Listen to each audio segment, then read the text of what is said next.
Bienvenue à tous. Anthony Blinken en tournée dans 3 pays africains pour réaffirmer l'engagement américain sur le continent. Au menu, démocratie, sécurité, climat et coopération économique. Même si l'Afrique au sud du Sahara est la dernière région que le secrétaire d'État américain visite, Washington entend montrer que la région figure au top de ses priorités.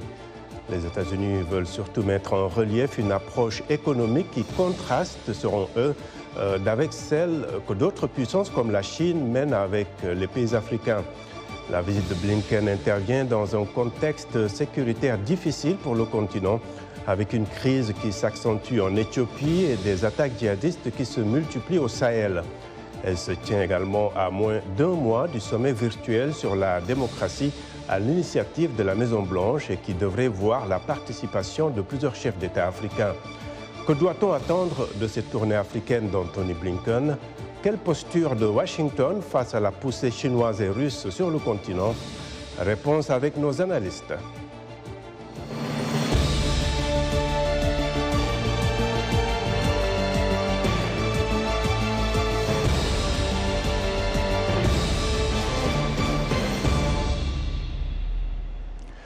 La diplomatie américaine à l'œuvre avec cette première tournée du patron du département d'État en Afrique subsaharienne, alors que les États-Unis cherchent à renforcer leur présence économique sur le continent. Des dossiers politiques et sécuritaires comme l'Éthiopie, le Soudan et le Sahel figurent en bonne place de l'agenda de la tournée d'Anthony Blinken.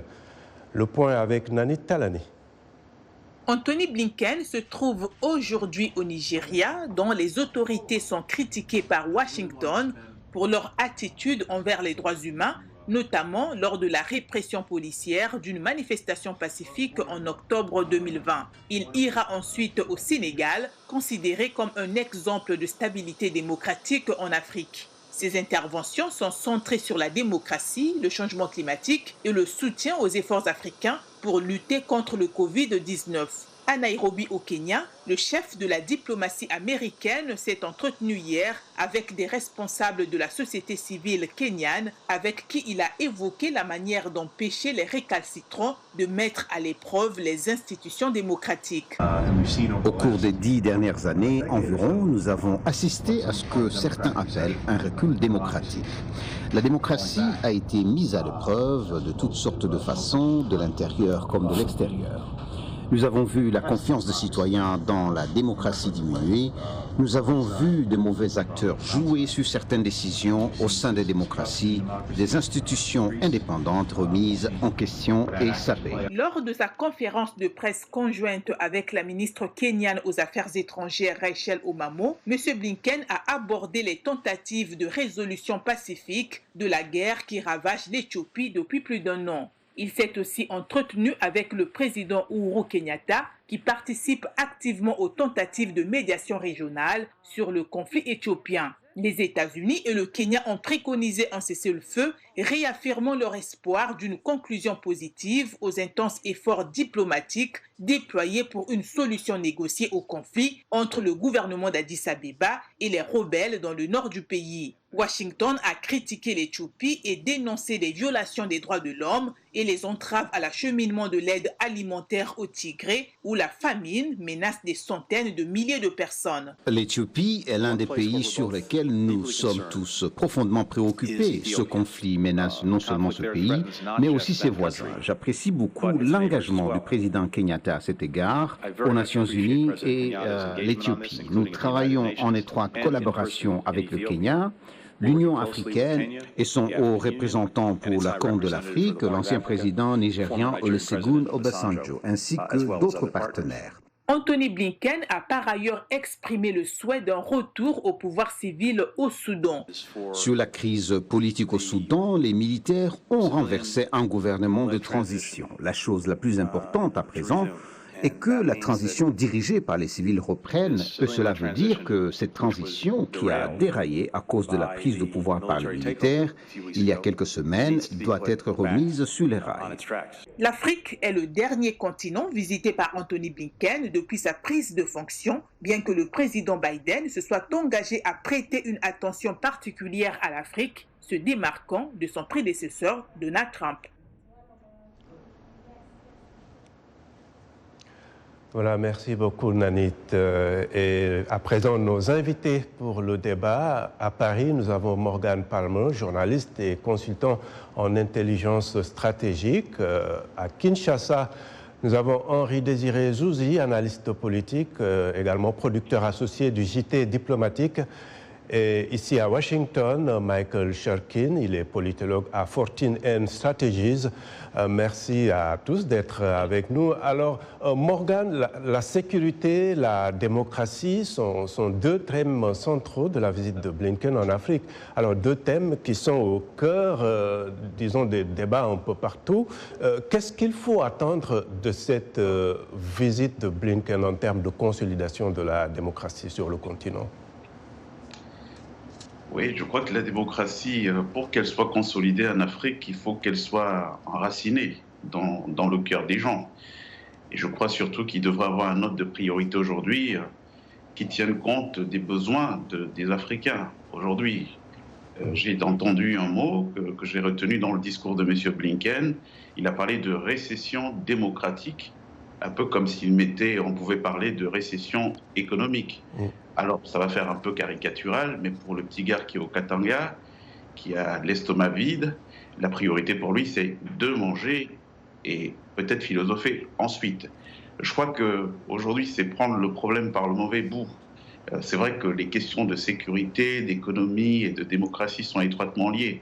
C'est-à-dire que vous avez des investisseurs qui viennent lancer des gros investissements en Afrique. La première question qui se pose, c'est quelle est la note de stabilité des pays où on va investir.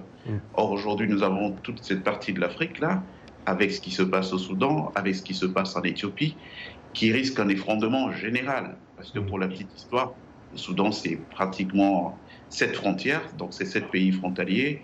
Vous imaginez nous pourrons revenir plus en détail sur l'aspect économique de cette visite, mais Henri, lors de l'étape kenyane, on a vu qu'Anthony Blinken a beaucoup évoqué l'Éthiopie. En Afrique de l'Ouest, la lutte contre les groupes armés au Sahel aussi, c'est un autre dossier chaud, disons, sur la table. Comment appréciez-vous les efforts diplomatiques de Washington sur ces deux fronts ?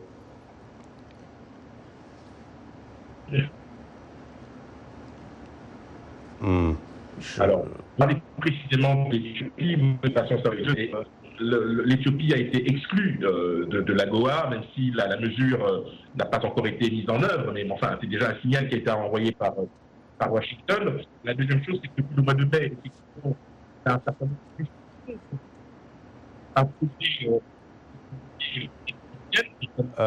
je crois qu'on a quelques soucis avec la ligne de Kinshasa. On va essayer de régler ça. Alors Michael Shurkin, concernant la sécurité, au moment où la France, par exemple, réorganise sa présence au Sahel, la Russie se pointe, notamment au Mali et en Centrafrique, avant cela. Quelle devrait être, selon vous, la posture des États-Unis sur cette question sécuritaire ? Je crois qu'en ce moment, les États-Unis sont en train de se focaliser sur l'Afrique, sur la question de sécurité. Parce que je sais que sous Trump, on n'a pas vraiment prêté attention à la question. Maintenant, on a certaines priorités. Un, c'est de repenser l'assistance sécuritaire. Enfin, il y a 3 volets. Donc, deuxième volet, c'est d'essayer de trouver des façons de promouvoir la démocratie, ce que Blinken est en train de faire à Kenya et aussi au Sénégal. Et troisièmement, de soutenir la France. Et je crois que là, il faut vraiment mettre l'emphase sur ce besoin, ce souci américain de soutenir la France. Et c'est aussi un peu la réponse à cette question avec les sous-marins, avec l'affaire avec les sous-marins australiens. Et pour essayer de retisser, d'améliorer les liens entre ces deux pays. Redynamiser les rapports avec la France. Les États-Unis cherchent à trouver d'autres moyens à compenser la France. Et donc, une façon de compenser la France, c'est de redoubler le soutien pour la France en Afrique. Alors Morgan, sur cette question sécuritaire, entre Boko Haram au Nigeria et dans la région des Grands Lacs, même au Cameroun, mais aussi les groupes djihadistes au Sahel, les États-Unis devraient-ils s'engager davantage pour vous? Bien sûr que les États-Unis devraient s'engager. Et pour l'instant, j'observe que les premiers gestes qui ont été posés sont l'opposé de ce qui doit être fait. C'est-à-dire que quelqu'un en parlait tout à l'heure, quand on menace de suppression de l'Éthiopie de l'AGOA, alors qu'ils sont déjà en profonde difficulté, ce que ça fait, c'est qu'on est en train d'aller petit à petit vers un alisement. Je pourrais prendre le cas du Soudan aussi à côté, qui a été suspendu de l'aide de 700 millions de dollars que le pays lui accorde. Donc pour vous, les sanctions, ce ne sont pas les solutions, c'est pas la solution, les sanctions? Non, les sanctions ne sont pas la solution parce que l'un des problèmes auxquels sont confrontés ces pays, pour prendre par exemple le cas du Soudan, sont d'abord des problèmes économiques. À côté de la crise politique qu'on voit, il y a une crise économique qui est réelle, pénurie de médicaments, d'aliments, d'électricité et tout. On peut en citer toute une pléthore de problèmes. Et qui sont touchés par les mesures d'austérité qu'ont voulu prendre l'ancien Premier ministre Abdallah Hamdok, c'est les couches les plus défavorisées, donc en gros la majorité de la population. Donc je crois que l'attitude qu'il faut avoir, sachant qu'aujourd'hui il y a un autre enjeu, toujours sur le plan politique, c'est que si on sait que la l'AGOA a de fortes chances de ne pas être reconduite en 2025, puisqu'on voit que Joe Biden ne semble pas pressé de se prononcer sur la question, elle n'est pas très populaire aujourd'hui dans l'opinion américaine. Le principal risque qui est couru, c'est de voir une exponentialisation des rapports commerciaux entre la Chine et l'Afrique, alors même que la position de l'Occident aujourd'hui, c'est moins d'Afrique ou alors moins de Chine, ou alors pas du tout de Chine en Afrique. Michael, je peux peut-être vous poser la même question. Oui. En termes d'intérêt stratégique, je pense que beaucoup sont d'accord que les États-Unis doivent garder un œil sur ce qui se passe dans le Sahel, par exemple. Mais comment éviter un peu ce qu'on voit un peu avec la présence occidentale ou française dans cette région? Bon, il faut le dire qu'en réalité, l'intérêt stratégique pour les États-Unis dans l'Afrique et dans le Sahel, c'est pas très grand. La menace soit terroriste ou question de migrants, c'est pas la même chose pour les États-Unis que pour les Européens. Mais ceci dit, quand on regarde le fait que l'Afrique devient de plus en plus importante au point de vue démographique, et aussi le fait qu'il y a beaucoup de pression sur les Européens, donc il y a beaucoup d'intérêt pour les Américains, mais c'est un intérêt indirect. Mais ceci dit, il reste à savoir comment exactement les États-Unis, les Américains peuvent s'engager dans leur continent d'une façon productive. Et jusqu'ici, ça reste un mystère, c'est-à-dire que cette idée d'engagement américain n'est pas très efficace.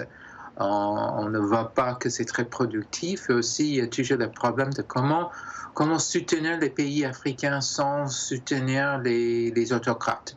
Et ça aussi, c'est une grande question que ni les Français ni les Américains ont su résoudre.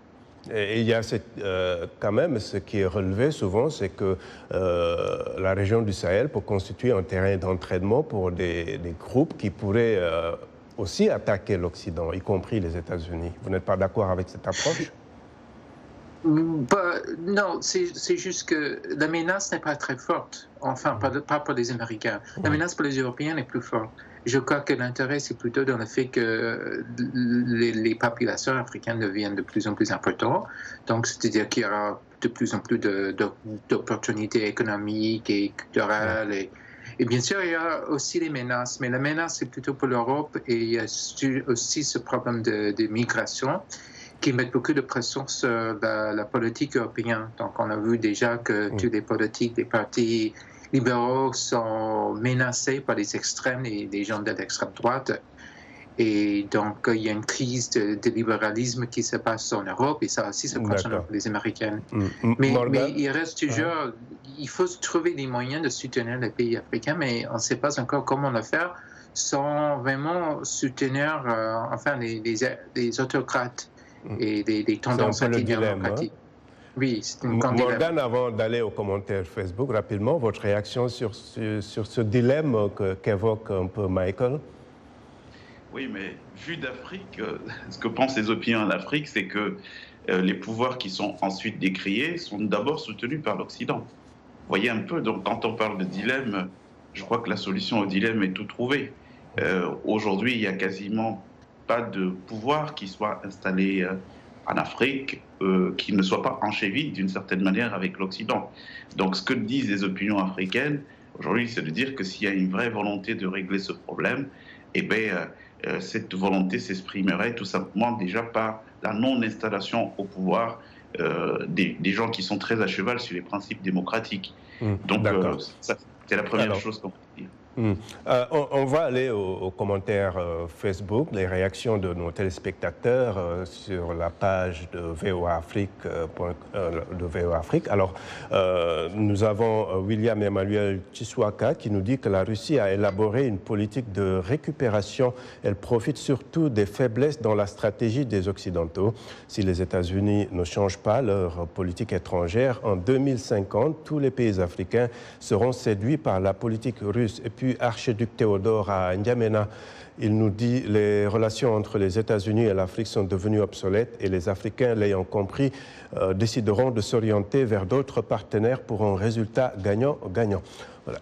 Merci de rester fidèle à VOA Afrique. Washington Forum revient après une courte pause.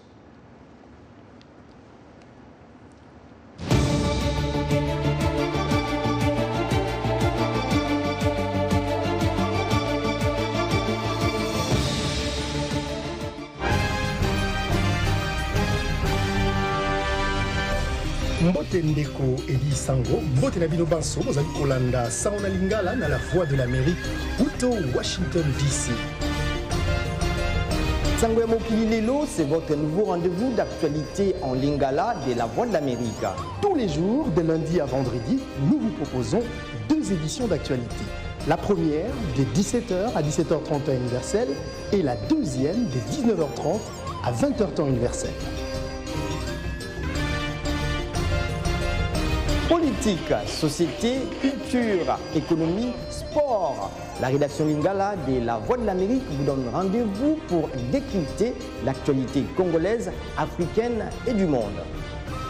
Sango Mokili Lelo, c'est tous les jours, de lundi à vendredi, sur nos ondes et celles de nos stations partenaires, dans l'une des plus belles langues d'Afrique, le Lingala.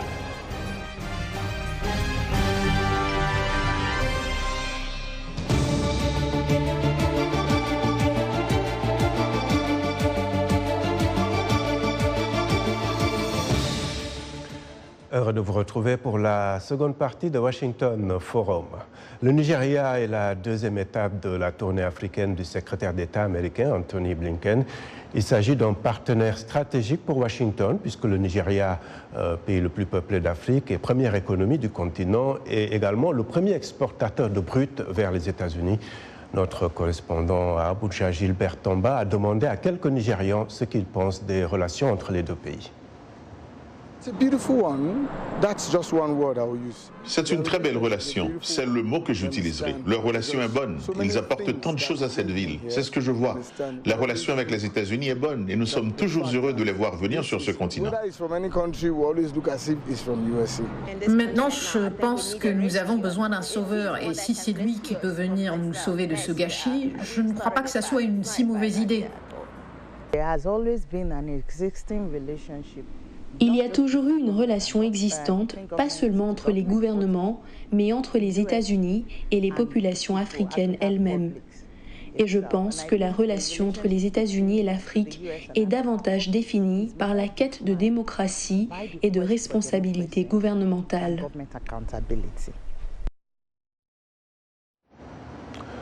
Voilà quelques réactions à Abuja et je rappelle nos invités pour ce Washington Forum. À Paris, Morgane Palmo, journaliste et consultant en intelligence stratégique. À Kinshasa, nous avons maintenant au téléphone Henri Désiré Zouzi, analyste politique, producteur associé du JT diplomatique. Et ici à Washington, Michael Sherkin, politologue à 14N Strategies. Alors, Morgan, la coopération économique entre l'Afrique et les États-Unis se manifeste surtout à travers des outils comme l'AGOA, vous en parliez en première partie, l'USAID, le Millennium Challenge, mais la poussée économique chinoise est réelle sur le continent. Washington et les pays africains doivent-ils revoir leur copie, si on peut dire, dans cette coopération? Oui, mais ce que j'ai envie de dire, c'est que la présence de la Chine en Afrique, c'est d'abord l'échec de l'Occident en Afrique. Parce que qu'est-ce que la Chine propose aux Africains? Elle propose des biens et services que l'Occident détient depuis des siècles et des siècles. Et donc, que l'Occident a échoué à implémenter aussi en Afrique, qui est pourtant proche de ses frontières. Ça, c'est la première chose que je peux dire. La deuxième chose, c'est que tout à l'heure, je vous parlais de l'AGOA et du lien qu'il y a entre l'économie. Donc, tant qu'on aura des États qui sont faibles, parce qu'ils n'arrivent pas à s'assumer économiquement, ce sera toujours la porte ouverte à l'insécurité et tout ce que vous voulez. Donc, pour revenir au cas de l'Éthiopie, on en parlait tout à l'heure, quand on apprend qu'un pays déjà en difficulté comme celui-là, en termes de mesures de rétorsion, risque de subir sa suppression de l'AGOA, ça pose un vrai problème. Je vais juste vous prendre une petite image pour que vous compreniez. Hier, à l'arrivée d'Anthony Blinken à Nairobi, son cortège est passé tout près d'une voie express qui est en train d'être construite par le Kenya et financée par Pékin. La salle dans l'hôtel où il a tenu sa rencontre avec la ministre des Affaires étrangères kenyane avait juste à côté une autre salle qui sert de quoi? Eh bien, qui sert de QG à la Chambre de commerce Kenya-Chine. Donc moi, je pense qu'aujourd'hui, il faut plus d'Occident, et plus d'Occident avec du concret. Parce que, si vous voulez, la démocratie, aujourd'hui, comme faire de cheval de bataille dans la conquête de l'Afrique, c'est les plus sexy comme thème. Vous voyez, alors, les gens encore en esprit ce qui s'est passé en Libye, ce qui s'est passé en Afghanistan, ce qui s'est passé en Irak. Justement, Henri, Washington veut promouvoir l'investissement privé américain sur le continent à travers cette institution, International Financial Corporation, dont les engagements pour 2020 ont dépassé le $1 milliard. Mais comment rendre la destination Afrique plus attrayante pour les investisseurs américains? Mais d'abord, il faut qu'il y ait un certain nombre de conditions qui soient réunies. D'abord, effectivement, une stabilité politique, une sécurité en termes d'investissement et puis surtout un partenariat fort qui permet justement à ces entreprises américaines de pouvoir venir et éventuellement faire jeu égal avec un pays comme la Chine qui, contrairement aux Occidentaux, n'impose aucune conditionnalité. Et donc c'est bien là la grande différence, et j'amène d'ailleurs dans le même sens que les commentaires précédents, c'est qu'il y a effectivement tout un travail qui doit encore être fait, parce qu'effectivement les Occidentaux, au premier rang desquels les Américains, sont encore, je dirais, conditionnés par des vieux réflexes qui peuvent effectivement les éloigner de la réalité du terrain et ouvrir par conséquent les champs à l'activisme chinois. Et vous, Michael, les investisseurs américains devraient-ils s'intéresser davantage à l'Afrique, dont la côte ouest est à moins de 8 heures de vol et 7 jours pour les navires cargo?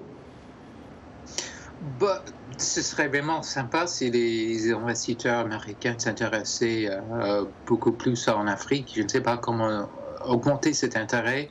C'est dommage qu'ils ne s'y intéressent plus. Mais je crois que ce qui aide, c'est ce qu'ils font les Chinois, c'est-à-dire les Chinois font des trucs avec des grandes publicités, avec beaucoup de panache, avec des coups de théâtre, comme les grandes conférences et les sommets, etc. Et j'imagine que tout cela arrive à attirer l'attention des investisseurs chinois à l'Afrique. Et il serait vraiment productif, à mon avis, si le gouvernement américain faisait autant.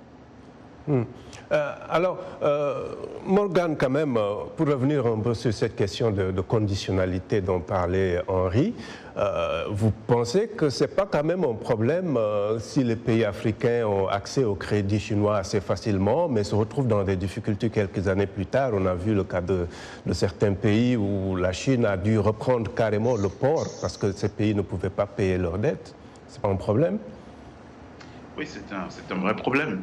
Et de toutes les façons, la vraie problématique se pose au niveau des relations séculaires qu'il y a que l'Afrique a toujours eue et l'étroitesse des liens sur le plan culturel qu'il y a toujours eu entre l'Afrique et l'Occident. Le problème qui se pose aujourd'hui, c'est que, si vous voulez, la Chine est un choix par défaut pour les pays africains, dans la mesure où ces pays subissent aujourd'hui la pression démographique. Il y a de nombreux défis auxquels ils doivent répondre. Qu'est-ce que vous dites à 70% de votre population qui est jeune et qui est dans les maisons, qui n'a pas d'emploi, qui ne peut pas subvenir aux besoins primaires? Eh bien, vous ne pouvez pas continuer à leur chanter des beaux discours, des messes d'intention. Vous êtes obligé à un moment donné de vous appuyer sur des partenariats. Vous parliez tout à l'heure de la stabilité, des conditionnalités. Ben, il est important de savoir qu'aujourd'hui, on ne peut pas faire de philosophie, encore moins d'idéologie, dans des environnements où les gens ont faim. C'est ça la problématique aujourd'hui. Comment on règle les problèmes? Votre réaction sur ça? Faut-il insister moins sur les conditionnalités et un peu plus sur les conditions de vie en Afrique si l'Occident, de façon générale, veut concurrencer la Chine? Le principe de réalité doit effectivement s'imposer, et c'est pour cette raison d'ailleurs que certaines réformes sont demandées dans le chef évidemment des pays concernés, mais il faut effectivement faire ce choix très important pour ne pas pénaliser ces populations et rendre ces pays suffisamment attractifs que pour pouvoir ouvrir leurs portes à d'autres investisseurs potentiels. Et je dirais que c'est un débat qui restera récurrent tant que ces pays seront en capacité d'améliorer leur climat des affaires de manière qualitative. Alors, quand on parle de climat des affaires, on parle également de liberté, liberté d'investir, liberté de s'exprimer. Henri? Alors, il y a effectivement, malheureusement, il faut bien le remarquer, une préférence qui est accordée aux investisseurs ou aux investissements directs étrangers et souvent au détriment de l'investissement local. Ça, c'est une sorte de découragement pour celles et ceux qui entreprennent dans leur pays, mais c'est aussi là, pour le coup, un défi face auquel sont confrontés ces pays-là. Il faut commencer d'abord par créer les conditions d'un investissement interne pour pouvoir rendre ces investissements attractifs vis-à-vis de l'extérieur. Alors, pour terminer, Michael, l'administration Biden et l'Afrique, en quelques secondes? L'administration Biden va essayer sincèrement d'essayer de refondre les rapports. Donc, il n'y a pas de grande idée, mais il y a un intérêt. Il y a aussi une volonté d'essayer de trouver des moyens de promouvoir la démocratie et aussi des investissements. D'accord. Ça reste à voir comment ça va marcher, s'il y aura des bons effets, mais on va essayer. D'accord, merci beaucoup. Fin de ce Washington Forum. Merci à nos invités et à vous qui nous avez suivis à travers nos télépartenaires sur le continent, sur notre site voaafrique.com et sur notre page Facebook. Un grand merci également à toute l'équipe technique. À très bientôt. Au revoir.